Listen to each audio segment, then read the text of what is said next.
Did you know? The world is the world. Is it any surprise when they act like the world? Is it any surprise when they do worldly things? But what about the people who call themselves Christians?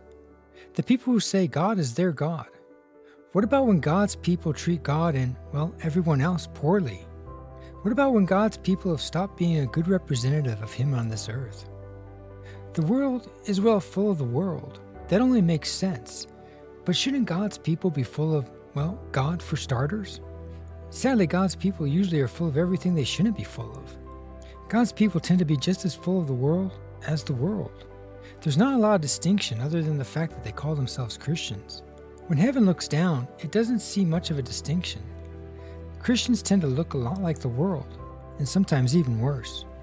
The world tends to be full of people who haven't really ever encountered God, or don't really know Him. People who may have hurts and struggles, feel empty, or deal with stuff they wish they didn't. When heaven looks down at the church, it tends to see the same thing. Struggling, hurting people who don't necessarily even know God, who have never truly encountered Him, full of stuff they shouldn't be full of.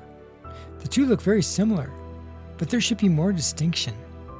When we look at the church, we should see lives that used to be broken or hurting or empty, but have been transformed by God's power. And that transformation should be extremely evident to everyone around them. We should see real transformation, not just self-effort and self-righteousness. The church should be able to offer much more than what they are. We get mad at the world like they are supposed to play by our rules. We get upset because they do dumb worldly things that go against our super spiritual Christian ideals. And it's our responsibility as good Christians to let them know what terrible sinners they are and how God is going to punish them. We are like the self-appointed spiritual police. We can't be mad at the world when it acts like the world, but we should be mad at the church when it acts like the world. We need to start pointing our spiritual wrath at ourselves for calling ourselves Christians, but acting so contrary to what it actually means to be one. We should be mad at the church for being so full of the world while it looks down its nose at everyone else. It's not our job to prove how wrong everyone else is. It's our job to show how right God is. It's our job to properly reflect God so there will be a distinction. The problem isn't the world. The problem is the world has hardly any good and accurate examples of God. The church offers the world very little other than, come be like us or else. The world doesn't want to be like us. It sees right through our hypocrisy. They see that we don't even treat our God that great, that we're angry and full of stuff that we shouldn't be full of. Why should they bother? They have that already. They are looking for something better than what we are offering. If we as Christians truly allowed God to be a bigger part of our church and our lives, yes, we do this. We don't really let God do much in our church. We put His name on the bulletin, but that's about it. He has very little power or say in anything. We make sure of that. But if we allowed God to be God and allowed Him to really change us, then maybe the world would look at us differently.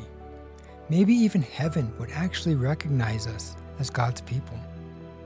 Let's be straight. We do a poor job at being Christians. We aren't always the best representation of God to the world.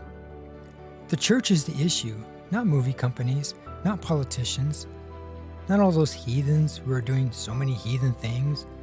The nerve of all those heathens. We think God is sending judgment on all those terrible worldly people. But maybe God is sending judgment on His own church. Or maybe the world is experiencing judgment, but only because of the lack of effectiveness of God's church. The church needs to stop worrying about the world and start focusing on what God desires, what He truly wants. Focusing on being a better representation to the world of how great God really is. We need to allow God to truly change us and transform our lives so we actually have something worthwhile to offer those around us. Isn't it time for the church to actually start looking like it's God? Isn't it time for the church to actually become the church that God deserves and that the world deserves?